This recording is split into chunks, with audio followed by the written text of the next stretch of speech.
Turabaramukije mwebwe mwese abakurikira ibiganiro binyura kuri urubuga rw'injyana mu byiza.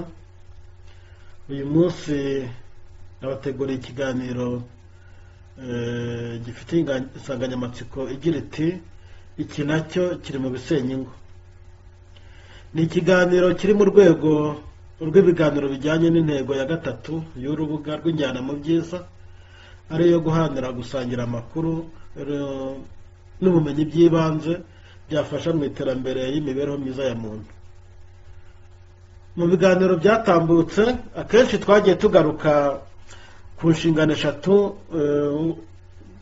z'urugo z'ingenzi. Inshingano ya mbere ikaba ari ugutanga ubushobozi bwo kubona abantu, ibintu na serivisi bikenewe mu mibereho ya muntu. Inshingano ya kabiri ikaba ari kuzigamira abejo hazaza ubushobozi bwo kubona nabo abantu, ibintu na serivisi bikenewe na muntu. Naho inshingano ya gatatu ikaba ari gukoresha bwa nyuma abantu, ibintu na serivisi bikenewe na muntu. Muri izi nshingano zose uko ari eshatu z'ingenzi hagiye hagarukamo amagambo bikenewe na muntu. Muri iki kiganiro rero nashatse kugaruka ku kibazo kidakunzwe gushyirwa ku rutonde rw'ibibazo bisenya urugo, nyamara ariko kikaba ari kimwe mu bitera amakimbirane ashobora no kuba yasenya urugo. Icyo kibazo ni ukutabonera umuryango ibibatunga by'ibanze. Ndaza kwifashisha iby'inzobere zitandukanye zigenda zivuga cyane cyane ku bijyanye n'ingano n'imiterere y'ibiribwa bikenewe, kugira ngo nshobore kugira icyo nkivugaho. Iki kiganiro rero gifite umwihariko kuko ndi bukoreshe cyane imibare, ariko ndagerageza kuyoroshya ngamije kuyumvikanisha uko yumvikana. Ndisegura kandi ko imibare iri bukoreshwe ntabwo ari imibare yafatwa nk'ihame, kandi si umwihariko wanjye, kuko nagiye ngerageza kuyikura ahantu hatandukanye mu nyandiko zitandukanye, ariko nkagerageza ayo makuru kuyahuza n'icyo nifuza kubagezaho. Ndifuza ko iki kiganiro cyafasha abantu kubona amakuru y'ibanze y'ibyo bakwishoborera bo ubwabo, cyangwa se bashobozwa n'abaturanyi, abafatanyabikorwa cyangwa inzego zitandukanye, kugira ngo babone iby'ibanze mu bibatunga, bityo birinde ukubura kwabyo byatuma bagirana amakimbirane. Ayo makimbirane kandi ashobora kuba yabageza no mu gusenya urugo.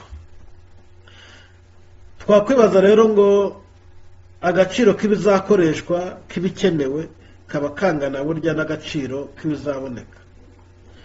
Birasanzwe mu iyigabukungu iyo hagaragajwe igikenewe haba hagomba no kugaragazwa aho kizaturuka, kandi ikigero cy'aho ubushobozi bushobora kuboneka, aho gihurira n'ikigero cy'ibikenewe, ibi babyita mu rurimi rw'icyongereza equilibrium.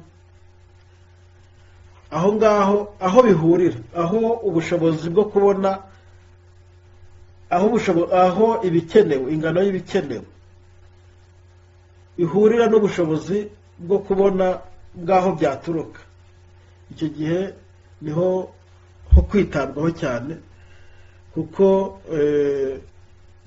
niho hatuma hagaragazaho ko umuntu ashoboye gukemura ikibazo. Ndagerageza rero kuvuga ku by'ibanze bikorwa na muntu bikenewe mu bagize urugo, n'aho bashobora kubikura mu bushobozi bw'abagize urugo. Muri iki kiganiro ndaza kwifashisha cyane cyane urugo rutunzwe n'ubuhinzi n'ubworozi. Ndaza kubarira ibikenewe ku rugo rugizwe n'abantu 4, shingiye ku kuba imibare yavuye mu ibarura rusange ry'abaturage ryakozwe muri Kanama 2022 nk'uko ryatangajwe n'ikigo cy'igihugu gishinzwe ibarurishamibare, rivuga ko impuzandengo y'umubare w'abagize urugo ari 4. Kutabona iby'ibanze mu bitunga urugo usanga ari ikibazo gikurura amakimbirane mu muryango, kuko usanga bigera naho ugize icyo abona ashobora kuryamira abandi akagikoresha wenyine, nyine kubera ko nyine abasangiye ubusa bitana ibisambo. Abana ugasanga bataye ingo bakajya mu mihanda cyangwa se bakajya kwishora mu kazi katiteguwe no mu ngeso mbi n'ibindi. Ibyo bibazo bibangamira amajyambere arambye uko tuyifuza, uko yifuzwa, kuko nyine amajyambere nyayo ashingira ku majyambere y'urugo. Hari icyo amategeko noneho twareba icyo amategeko ateganya cyangwa se avuga ku bitunga abagize urugo. Mu itegeko nshinga rya Repubulika y'u Rwanda mu ngingo yaryo ya 12 rivuga ko umuntu wese afite uburenganzira bwo kubaho. Ibi rero bikaba bivuga ko umuntu wese aba agomba kwibonera cyangwa se gufashwa kubona ibimutunga kugira ngo abeho. Mu itegeko nimero 71/2024 ryo kuwa 26 Kamena 2024 rigenga abantu n'umuryango, mu ngingo yaryo ya 239, ya 240, ya 241 ndetse n'iya 245 usanga izo ngingo zigaruka ku nshingano z'umugabo n'umugore mu gushaka ibitunga urugo, ndetse bakagaruka no ku ngano yabyo, aho bavuga ko bigomba kuba bihagije mu kigero gikenewe na buri muntu. Bakanongeraho ko iyo hari umwe mu bashyingiranywe ubangamiwe n'itangwa ry'ibitunga urugo, iyo badashobora kugera ku kigero gikwiye, uwo muntu ashobora kuregera urukiko kugira ngo hafatwe ibyemezo by'agateganyo birengera urugo. Hakurikijwe rero by'amategeko ateganya, biragaragara ko kudashobora kubona ibitunga urugo ari ikibazo gishobora gutuma urugo rusenyuka. Umuntu yakwibaza ati, ese ibitunga umuntu byangombwa ni ibihe? Bikwiye kuba bingana iki? Buri rugo rwabyibonera gute? Muri iki kiganiro rero ndagerageza kubasangiza amakuru navanye mu nyandiko zitandukanye y'uko inzobere zibibona, cyane cyane inzobere zijyanye mu by'imirire. Hari ibijyanye n'ibitunga umuntu by'ibanze n'ingano yabyo. Twavuga ko ari iki? Inzobere mu bimenyamuntu ndetse no mu bijyanye n'imirire zitubwira ko ibitunga umuntu ni ibimwinjiramo bikora ibimugize. Ibitunga umuntu ni ibimwinjiramo bikora ibimugize. Shingiro nko ku nyandiko yatangajwe mu rurimi rw'igifaransa, nkagenekereza mu Kinyarwanda yakwitwa ibigize umubiri w'umuntu, imikorere yabyo y'ibyo turya mu mubiri, uko bihinduka, ibidutunga n'ingufu bitanga. Ni inyandiko yakozwe n'umuryango mpuzamahanga ushinzwe ibiribwa ku isi. Umuntu yayisanga ku rubuga rwabo www.fao.org. Bagaragaza ko ushingiye nko ku ngano, tubishyize nko ku ijana ibyo umuntu akeneye ku ijana, usanga amazi afata umwanya munini, kuko afata igice kingana na 61.6 ku ijana. Naho proteine na vitamine bigafata 17 ku ijana. Ibinure bigafata 13.8 ku ijana. Imyunyungugu igafata 6.1 ku ijana. Amasukari nayo agafata 1.5 ku ijana. Uko ibi bigize rero umubiri w'umuntu bigiye bisumbana, ni nako mu mafunguro umuntu afata buri munsi akwiriye gushaka uko ibyo ariye bimugeza kuri cya gipimo gikenewe, kandi akaba yakwirinda kurenza, kuko cyane cyane iyo birenze umwijima ari rwo rwungano twakwita nk'urwungano ngenzuramikorere mu mubiri w'umuntu, usanga ruhazaharira cyane. Biragaragara rero ko igice kinini cy'umubiri kigizwe n'amazi. Ibiribwa ndetse n'ibyo tunywa byose bikururira umubiri iyo miterere ya yindi ituma tugomba kugira ibipimo bigiye bisumbana kuri buriya buryo tumaze kubona. Amazi dukura mu byo turya cyangwa tunywa afite uruhare rukomeye mu gushyira amazi mu mubiri no gutuma igipimo cy'ubushyuhe bw'umuntu gihora ku kigero cya dogere Celsius 37. Umuntu bura kuba dogere ze ubushyuhe bwe buhora kuri dogere 37, amazi ari mu mubiri abigiramo uruhare. Celsius ni ijambo ry'igifaransa cyangwa icyongereza, ni izina ry'umuhanga wavumbuye imiterere ya biriya bipimo bikoreshwa mu bushyuhe bita dogere. Naho isukari cyangwa se ibinyasukari muri rusange bitanga ingufu zikoreshwa mu mirimo ya buri munsi, ndetse n'umubiri ukenera ingufu, kandi bigafasha mu gutuma ubushyuhe budahindagurika. Ibyo nabyo bigatanga n'ingufu zikenewe ndetse na za acide umubiri ukeneye kugira ngo ushobore gutunganya ibyo ukeneye. Hari proteine zifasha mu kwiyongera kw'ibigize umubiri no gukiza ibikomere. Muri make zigakoreshwa mu guhoma nk'ahagize icyangirikaho. Hari kandi imyunyungugu ifasha mu gukora ibigize igice cy'inyuma cya buri rwungano. Buri rwungano rwose ruba rufite igice cy'inyuma. Iki gice cy'inyuma rero kigirwamo uruhare n'imyunyungugu, ndetse no kuruhindura no kururinda imyunyungugu ibigiramo uruhare. Hari kandi za vitamine zifasha mu myororokere ndetse n'imikurire y'uturemangingo tugize umubiri, no kurinda ibyangiza ibigize umuriro bigize umubiri. Ni ukuvuga ko muri rusange vitamine zirinda indwara.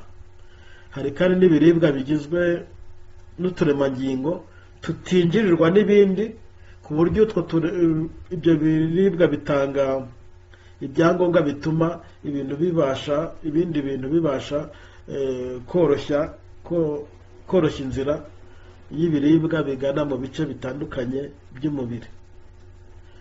Nk'uko rero bigaragaye, igice kinini mu bigize umubiri w'umuntu ni amazi. Hashingiwe rero ku kamaro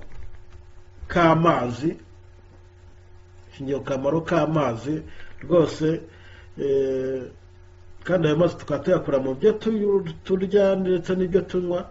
Ni byiza kunywa amazi meza ahagije no kurya ibiribwa bikungahaye ku mazi. Imiterere y'umubiri hamwe n'ibyo ukeneye biri mu bigenderwaho mu kuvuga ko indyo yuzuye cyangwa se indyo ituzuye. Hejuru rero y'amazi, indyo yuzuye ikwiriye kuba igizwe ubibariye ku ijana n'ibintu bikurikira.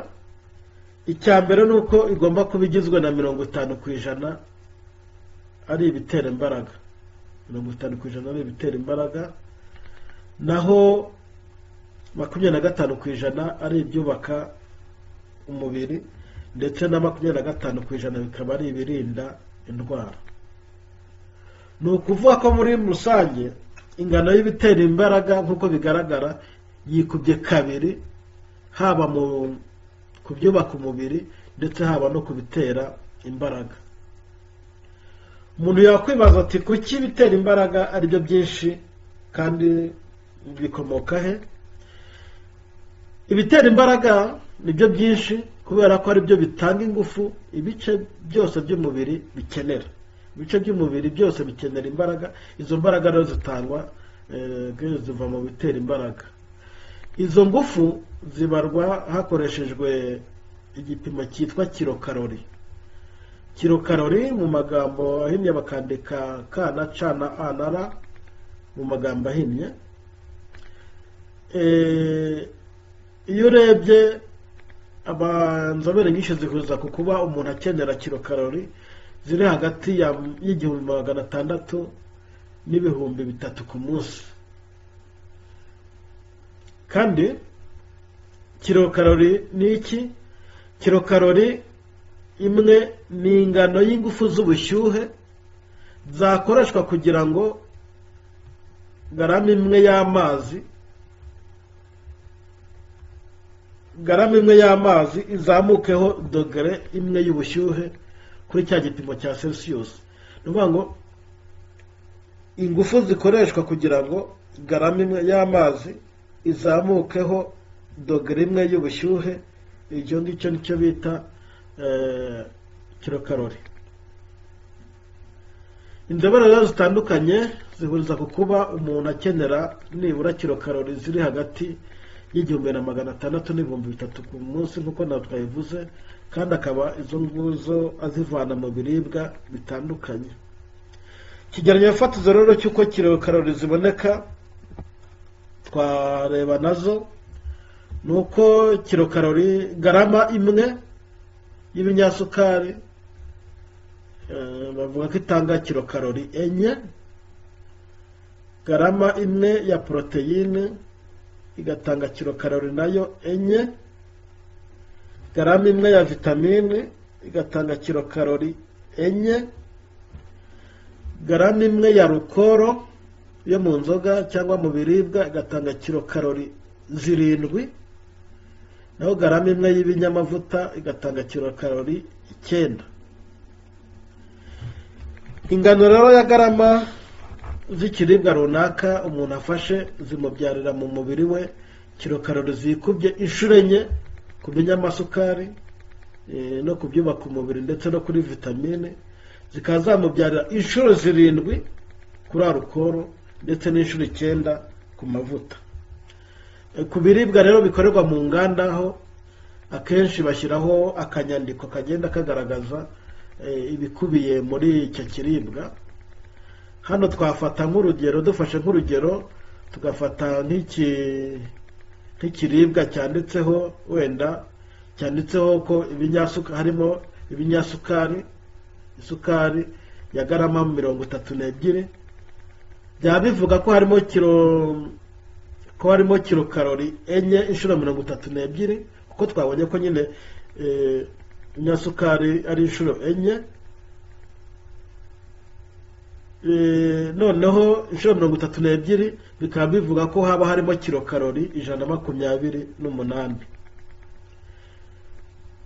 Bandikaho na proteine zirimo, bakaba bakwandikaho ko harimo proteine wenda garama 4, byaba bivuga ko icyo kiribwa cyaba kirimo kilokalori 4 inshuro 4 bingana na kilokalori 16. Bakaba bakwandikaho ko harimo nk'amavuta ya garama 2, ibigize amavuta ibinyamavuta bya garama 2. Icyo gihe baba ari ukuvuga ko muri icyo kiribwa harimo kilokalori inshuro 9, kilokalori 9 inshuro 2 bingana na kilokalori 18. Igiteranyo cya ziriya kilokalori zose biragaragara ko ari 162 bingana n'128 twabonye ku bijyanye n'ibinyamusukari. Ku bijyanye noneho wongeho 16 twabonye kuri za vitamine na proteine ndetse na 18 zo ku binyamavuta zo ku mavuta. Nuvuga ko rero umuntu aramutse ariye wenyine icyo kiribwa yaba ariye kilokalori 162. aha rero niho haziramo kwitonda, kuko wa muntu aramutse ariye nk'inshuro 3 za cya kiribwa ku munsi, yaba ariye kilokalori 448 muri icyo kiribwa cyonyine. Hiyongereho n'ibindi biribwa rero yaba yariye, ushobora gusanga yatangiye kurenza za kilokalori 3000 twavugaga zo ku kigero cyiza. No ku binyobwa naho akenshi bashyiraho inyandiko zigaragaza ingano y'ibirimo.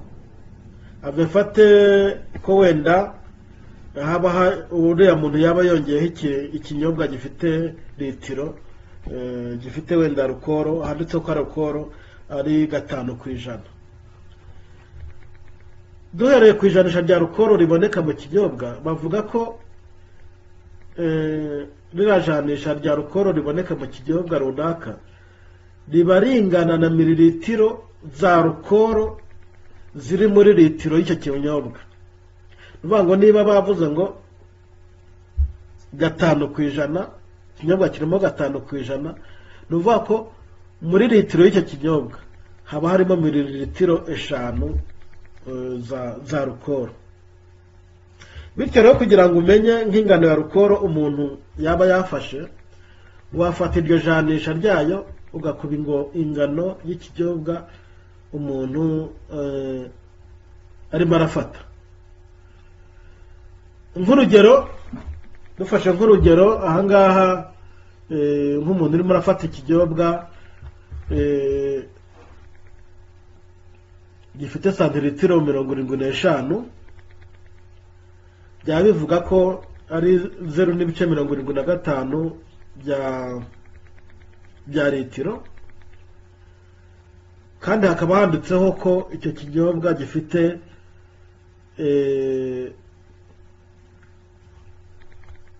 alukoro ya 5%.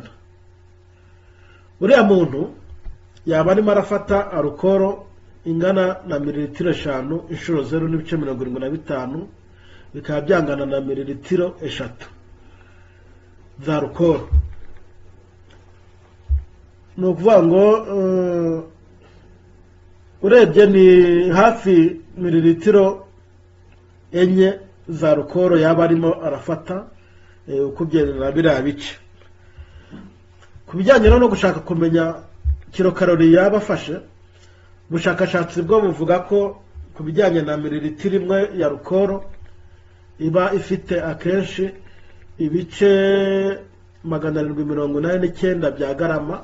Ni ukuvuga ngo mililitiro 1 irangana na 0.789 bya garama. Twavuga ko ari hafi garama 0.8. Ibi ngibi bishatse wabisoma ku mbuga zitandukanye harimo na ruriya. Nuvuga ko rero za mililitiro 4 za alukoro zaba zirimo garama 0.8 inshuro 4, bikavuga ko yaba zirenga gato garama 3 za garama 3 za kilokalori. Izi garama 3 za alukoro zitanga kilokalori inshuro 7. Ni ukuvuga ko tuzagira kilokalori 21 zavuye ku kinyobwa, ziyongera ku bindi bintu umuntu yashobora kuba yariye.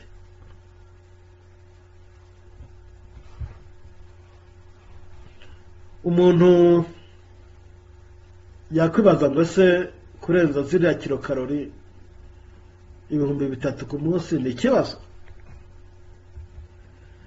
Ni ikibazo rwose ku mubiri.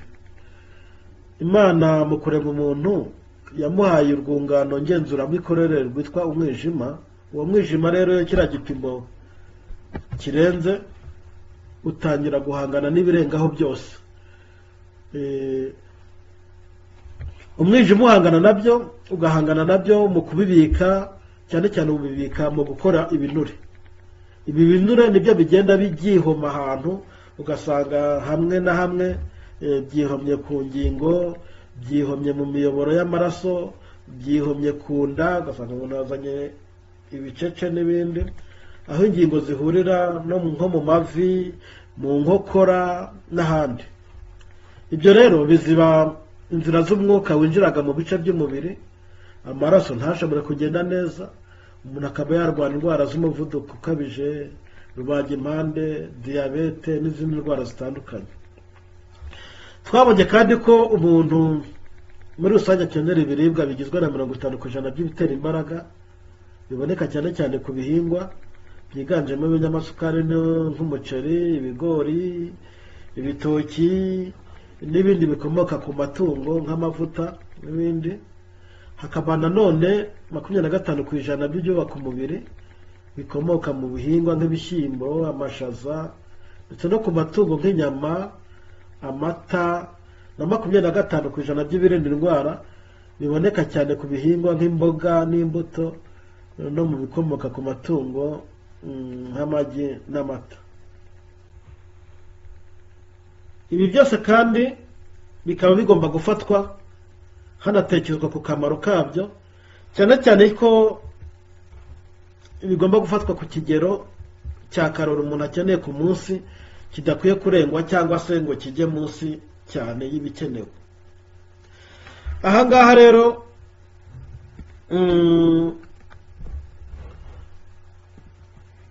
twareba muri rusange tukavuga tuti ese ikigereranyo cy'ingano y'amafunguro umuntu akeneye ku munsi cyaba ikihe?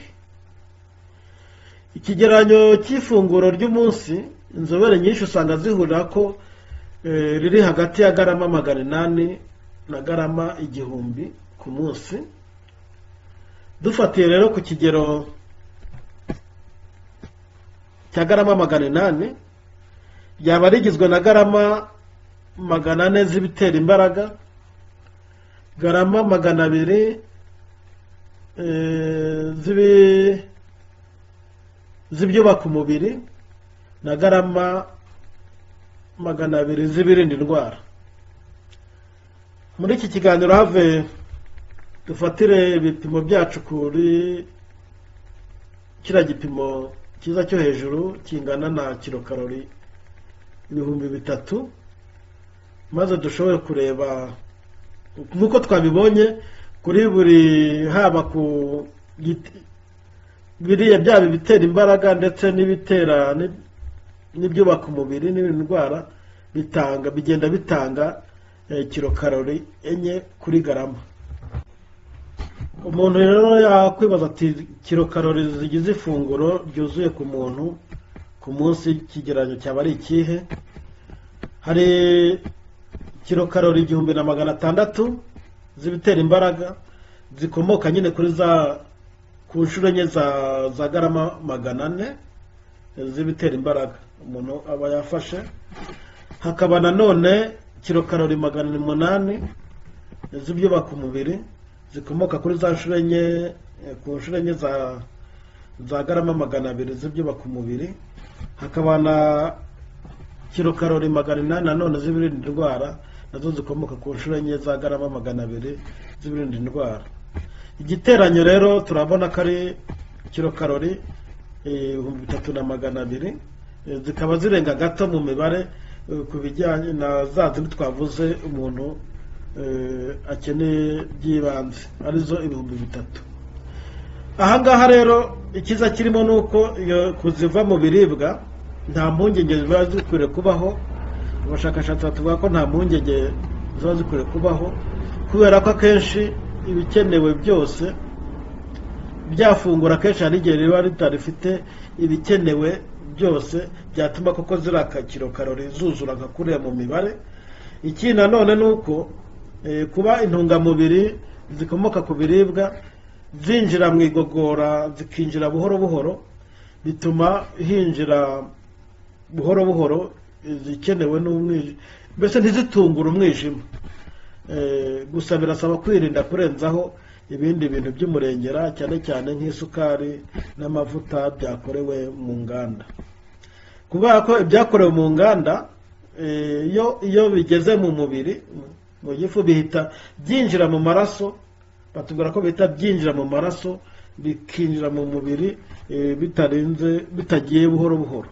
Ni ukuvuga ngo unyweye isukari cyangwa se alcohol cyangwa se ukarya amavuta, yo ntatinda ahita yinjira mu mubiri ako kanya, ariko ibikomoka ku biribwa byo bigenda byinjira buhoro buhoro. Igitera rero cy'ingano irengeje kizanwe n'ibyo bintu umuntu yaba afashe, gishobora kuba aricyo kigora umwijima. Ahangaha inzobere mu bijyanye n'imirire bazagenda babisobanura kurushaho kundusha. Niyo mpamvu rero usanga gukoresha isukari n'amavuta bikwiriye gukorwa mu rugero ruto. Nyuma rero yo kubona ibikenewe, twareba noneho ku ruhande rw'aho biva, tukibaza ngo biva he kandi biboneka gute. Twabonye ko mw'iyigabukungu ibintu ibikenewe, agaciro k'ibikenewe kagomba kuba kangana n'agaciro k'aho ibintu bizaturuka. Ibigize ifunguro rero muri rusange aho bituruka, nuko bituruka kuri buri muntu ugize urugo, niwe ufite inshingano yo gutuma biboneka. Dore rero nko ku rugo rutunzwe n'ubuhinzi n'ubworozi, rukora ubuhinzi mu gihe cy'umwaka. Iki gihe cy'umwaka twakigabanyamo ibice bibiri, bityo tukabona kugereranya ubuso muri metero kare, ku buryo metero kare ni nk'intambwe ku ntambwe urebye imwe, ku buryo twabona rero ubuso bukenewe ku binyampeke, ku binyabijumba, ibinyamisogwe ndetse n'imboga by'ibanze kugira ngo urugo rube rwakwihaza mu biribwa. Hejuru y'ingano y'ibikenewe mu mezi 6 turashyiraho kandi n'ibiribwa n'ibinyampeke umuntu ashaka guhunika kugira ngo ateganyirize ibihe bibi. Mu biganiro byahise twabonye ko ari byiza guteganyiriza ibihe bibi nibura ibiribwa by'amezi 3, cyane cyane hagateganywa ibiribwa bitangirika, no kuvuga ngo ni ibinyampeke nk'ibigori n'umuceri n'ibinyamisogwe nk'ibishyimbo. Bityo rero ku binyampeke n'ibinyamisogwe turabara ibyo umuntu akeneye mu mezi 9, kandi amezi 9 agizwe n'iminsi 270. Iminsi 270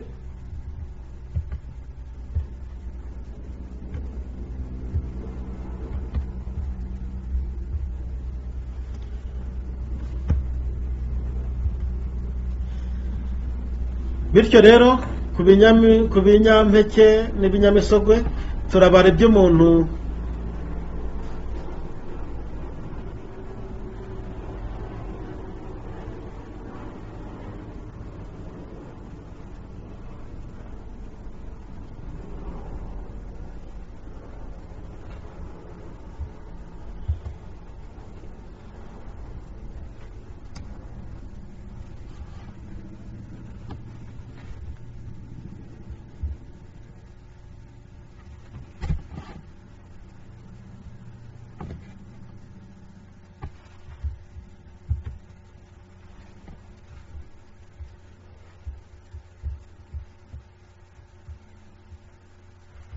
Bityo rero ku binyampeke n'ibinyamisogwe turabara ibyo umuntu akeneye ku mezi 9, kandi amezi 9 agizwe n'iminsi 270. Naho ku binyabijumba n'imboga tubare amezi 6 agizwe n'iminsi 180. Bityo rero turabona ko ibinyampeke hakenewe inshuro 270 za garama 200, zikaba zingana na garama 54,000. Ni ukuvuga ibiro 54. Hano kilograma imwe ingana na garama 1000. Nanone ku binyabijumba bazakenera inshuro 180 za garama 200, bingana na garama 36,000, ni ukuvuga naho ibiro 36. Ku binyamisogwe nk'ibishyimbo azakenera inshuro 270 za garama 200, ni ukuvuga ibiro garama 54,000 zingana n'ibiro 54 by'ibishyimbo.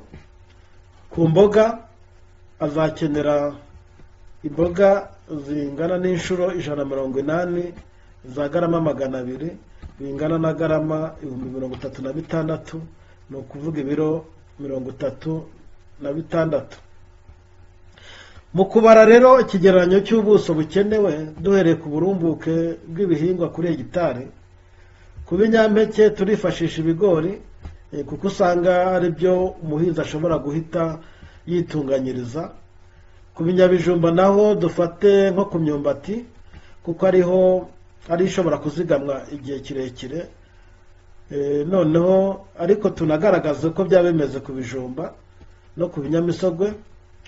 Ku binyamisogwe ho turafata ibishyimbo, naho ku mboga dufate imboga muri rusange. Duhereye rero ku mibare yatangajwe muri raporo ya Minagri ya Minisiteri y'Ubuhinzi n'Ubworozi mu gihembwe cya mbere cy'ihinga cy'umwaka wa 2023, turaza gukoresha kandi tugakoresha ko toni imwe ingana n'ibiro 1000 ndetse na hegitari ikaba ingana na metero kare 10,010. Turakoresha uburumbuke ku buryo bukurikira. Uburumbuke kuri hegitari ku bigori turakoresha toni imwe n'ibice 7, ni ukuvuga kilogarama 1,700 kuri metero kare imwe, ari byo bingana na kilogarama 1 n'ibice 7 kuri metero kare imwe. Uburumbuke kuri hegitari ku myumbati turakoresha 13 n'igice kuri hegitari, ni ukuvuga kilogarama 13,500 kuri metero kare 10,010, ari byo bingana na kilogarama 13 n'igice kuri metero kare imwe. Naho uburumbuke kuri hegitari ku bijumba turakoresha toni 7 kuri hegitari, ni ukuvuga kilogarama 7,400 kuri metero kare 10,010, ari byo bingana na kilogarama 7 n'ibice 4 kuri metero kare imwe. Ku burumbuke ku bijyanye n'ibishyimbo kuri hegitari y'ibishyimbo ho turakoresha toni 0,6 bya hegitari kuri hegitari, ni ukuvuga kilogarama 600 kuri metero kare 10,010, ari byo bingana na kilogarama 0,6 kuri metero kare imwe.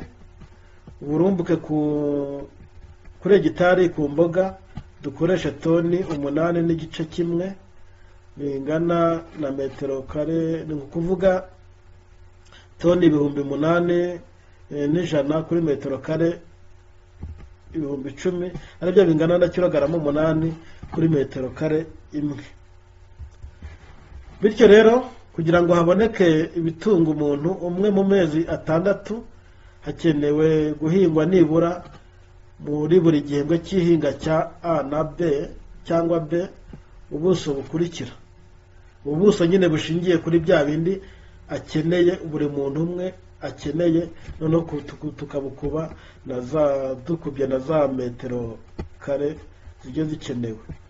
Hakenewe rero metero kare 31 n'ibice 76, twavuga ko ari hafi metero kare 32 z'ibigori, zikaba zituruka kuri za kilogarama 54 tuzigabanyijemo 1 n'ibice 7, tugahita tubona ko ari umurima ufite intambwe 6 kuri 6, ni ukuvuga metero kare hafi zirenze gato 32. Turabona kandi nanone umurima ufite metero kare 2 n'ibice 67, twabara hafi metero kare 2 z'imyumbati, zaba zituruka kuri za kilogarama 36 z'ibinyabijumba zikenewe kugira ngo haboneke kilogarama 36 mu murima. Rero haba hakenewe umurima nibura w'intambwe 2 kuri 2 w'ibinyabijumba. Hakenewe kandi nanone metero kare 4 n'ibice 46 ni hafi metero kare ebyiri z'ibinyabijumba, eshanu z'ibinyabijumba zaturuka kuri z'ibijumba. Aha ni iz'ibijumba, metero kare eshanu z'ibijumba zituruka kuri metero, kuri za kilograma 36 tuzigabanyije nyine toni kuri metero, kilograma kuri metero, kugira ngo haboneke biriya bijumba bya kilograma 36, bikaba bingana n'intambwe urebye ucishije intambwe ebyiri kuri ebyiri. Turakenera kandi metero kare 90 z'ibishyimbo, zinzeho ibishyimbo. Ni ukuvuga ko hazakenerwa metero kare zingana na bya bishyimbo bikenewe 54, ubwo tugabanyije zo n'ibice 6, aribyo byaduha ko hafi umurima ufite intambwe 10-11 gutyo kuri 10 kuri 10 ku 10. Naho metero kare enye n'ibice 45 ni hafi naho tugeranyije metero kare eshanu z'imboga, akaba ari umurima nawo waba ufite hafi intambwe ebyiri ku ntambwe ebyiri. Ku bishyimbo ni ngombwa kongera umusaruro kuri hegitari hakoreshejwe inyongeramusaruro, cyangwa se guhinga ibishyimbo bishingirirwa, kuko nibyo bishobora gutanga umusaruro wagera nko kuri kilograma 2 kuri metero kare imwe. Muri rusange rero imirimo ikenewe dufatiye ku bihingwa bikenewe, bikeneye ubuso bunini igihe bihuje umumaro, ni metero kare 132 zaba zegereye imirimo ifite intambwe 12 kuri imibare, intambwe 12 kuri ntambwe 12 kuri buri muntu. Buri muntu agateganyirizwa imirima ufite intambwe 12 ku ntambwe 12. Ibi nabyo byadufasha rero kubara noneho igihe bitewe n'ingano y'umuryango, ese hakenewe intambwe zingahe. Niba ku muntu umwe hakenewe intambwe 12 kuri 12, nibura ku muntu, ku mubare w'umuryango bitewe no kungana, haba hakenewe intambwe zingahe. Ave twifashishe umuryango ufite abantu 4, nk'uko dufatiye ku mibare yavuye mu ibarura rusange ryo muri Kanama 2022, aho impuzandengo y'abagize urugo ari 4. Urugo rufite abantu 4 urako ruzakenera imirima iri muri metero kare 528 ugereranyije. Ni ukuvuga ko yaba ari intambwe 20, hafi 23 kuri 23.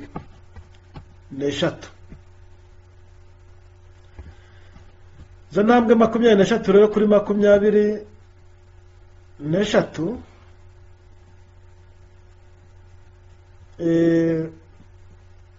nizo zakenerwa kugira ngo habonekemo muri rusange byafasha rwa rugo rugizwe n'abantu 4. Aha rero niyo mpamvu hagomba gutekerezwa no ku bindi byunganira ubuhinzi, kandi bikaba bidakenera ubuso. Twabonye ko bya bindi byose cyane cyane nk'ibishyimbo bikenera ubuso bunini, ariko hari ibindi byakunganira uriya musaruro bidakenera ubuso bunini, ahubwo bishaka kubangikana nabyo. Kuri ibi bihingwa rero hakwiyongeraho kugira umusaruro w'ibikomoka ku matungo n'ibikomoka ku mbuto, kuko muri rusange bishobora kubaho bibangikanye na biriya bihingwa, kandi bikaba nta buso bwihariye byatwara. Mu bikomoka ku matungo, amagi n'amata biri mu biribwa umuhinzi yahita mbese bidakeneye kujya gutunganyirizwa ahandi, byakwitabwaho cyane, kuko inkoko iteye igi nta kindi cyo kurikoraho. Inka yo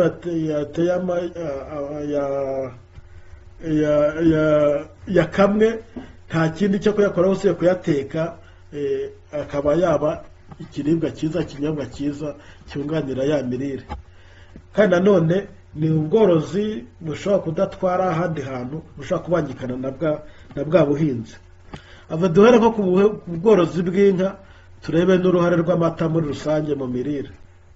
Duhere nko ku mata, nifashije rero inkuru ivuga ku bigize amata. Ni inkuru dusanga ku rubuga rwa www.milkfact.info. usanga ibigize amata igice kinini ari amazi, kuko afata 87.7%. hakaba isukari ifata 4.9%. hakaba amavuta afata 3.4%. Proteine zifata 3.3%, n'imyunyungugu ifata 0.7%.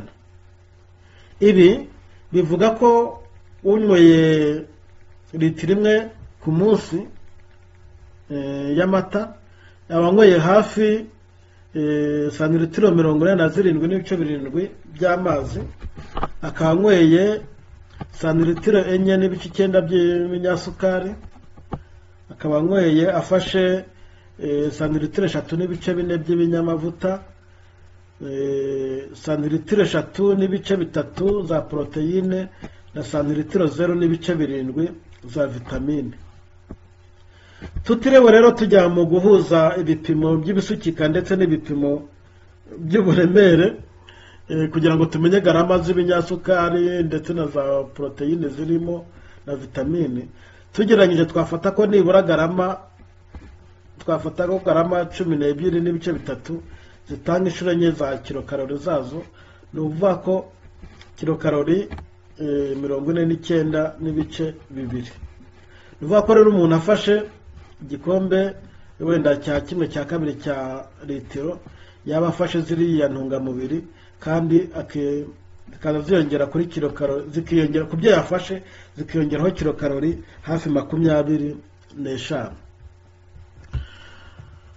mu bworozi, turebye ku bworozi bw'inkoko n'uruhare rw'igi, nk'uko tubikesha nanone urubuga rwa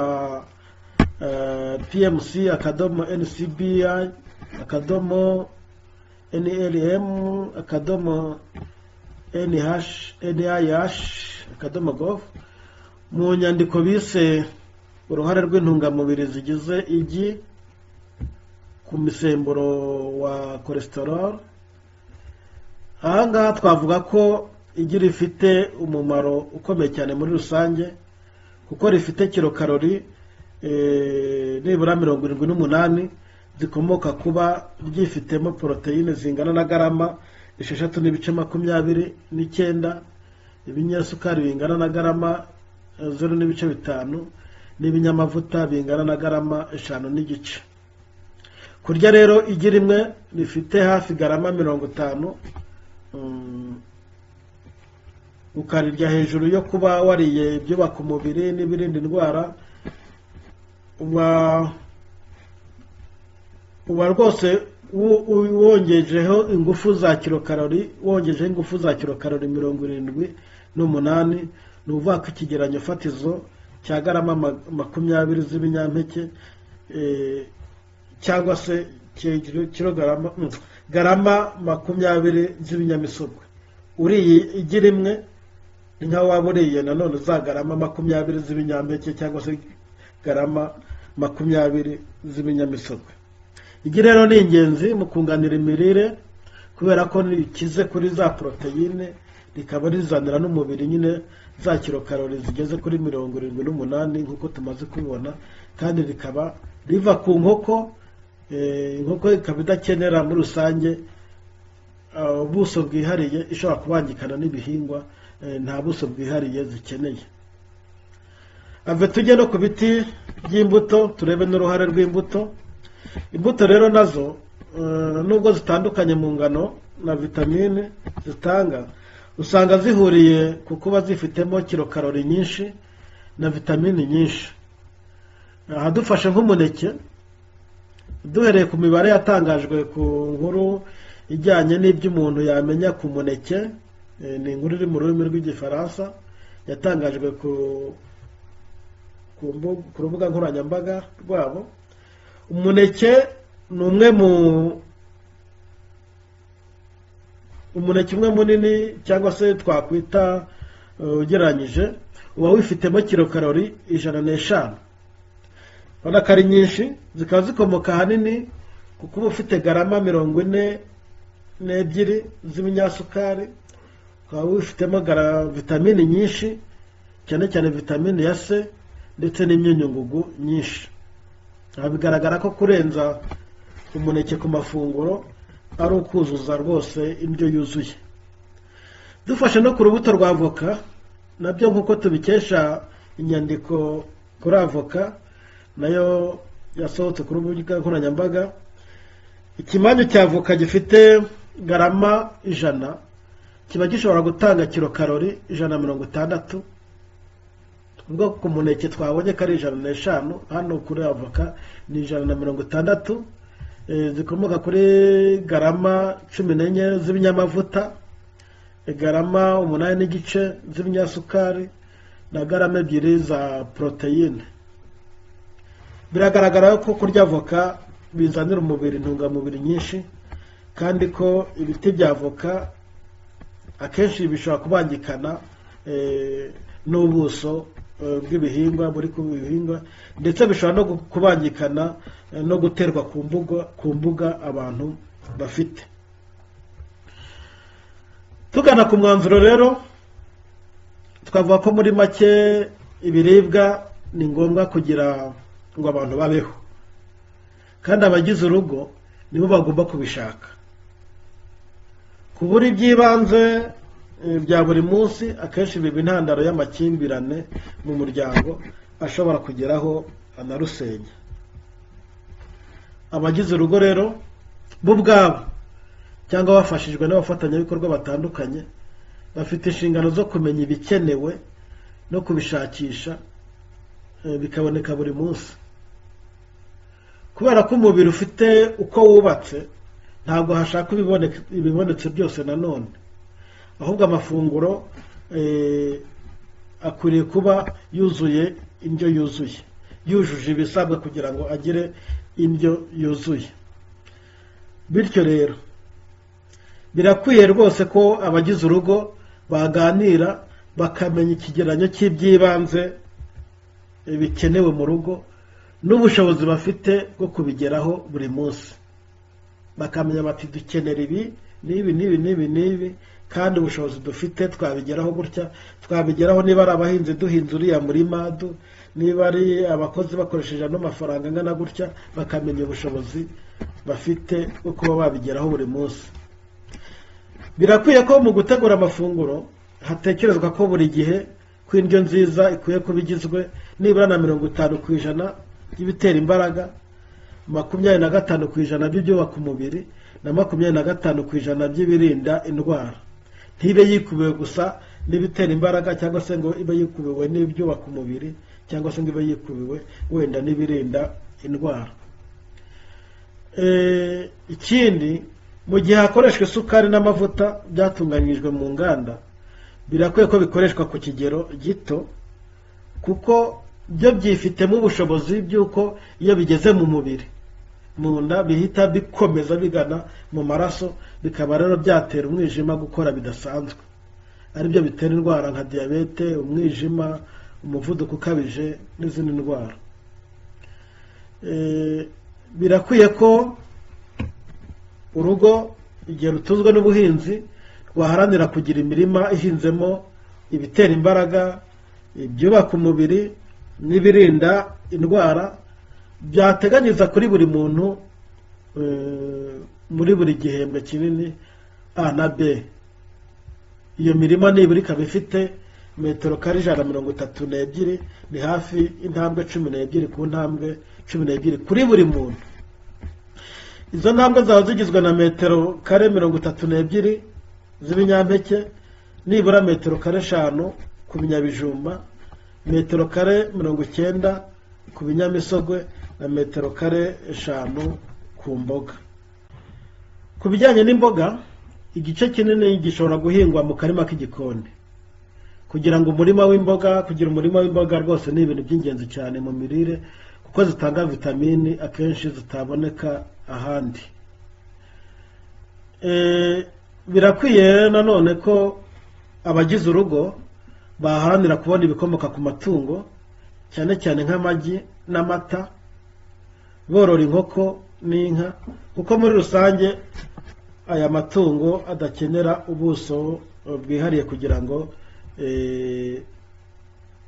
ngo mbese abe yashobora gutanga umusaruro. Ikindi twavuga nuko byaba byiza buri rugo rutunzwe cyane cyane rutunzwe n'ubuhinzi n'ubworozi dufite nibura insina zitanga imineke, igiti cya avoka cyangwa n'izindi mbuto byunganira abagize urugo mu mirire, kuko twabonye ko nyine imbuto ari ikintu cy'ingenzi cyane, zizanira cyane cyane vitamine uzifasha. Ikindi twavuga ko nanone inshuti n'abafatanyabikorwa ba buri rugo rutunzwe n'ubuhinzi n'ubworozi bagira uruhare mu kurugira inama no kurufasha kubona buri gihe iby'ibanze mu mirire, kuko twabonye nuko aribo buri rugo ari rwo rushinzwe kubyimenyera, ariko rukeneye inama, rukeneye guhugurwa, rukenewe gufashwa kubibara neza no kureba uko ibikenewe kugira ngo buri rugo rube rufite iby'ibanze mu mirire. Nasoza rero ngaragaza ko hakenewe ubufatanye kugira ngo ingo zihura n'ikibazo cyo kutabona ibibatunga by'ibanze bihagije zigende zibona amakuru n'uburyo zakora kugira ngo ibonere cyangwa bafashwe kubona iby'ibanze mu mirire. Mbashimiye kuba mwakurikiranye iki kiganiro. Ni ikiganiro cyajemo imibare myinshi ndetse kizamo no kugenda tugereranya, kandi hakenewe rero inama, ibitekerezo no gukosora aho bikwiye kugira ngo hatangwe umusanzu wafasha imiryango kwirinda amakimbirane ashingiye kutabonera abayigize iby'ibanze bijyanye n'imirire. Murakoze, mugire amahoro y'Imana. Iki kiganiro cyateguwe kwa 14 Gushyingo 2024 kandi mukijijweho nanjye ndi Murwayo Yohani Bosco.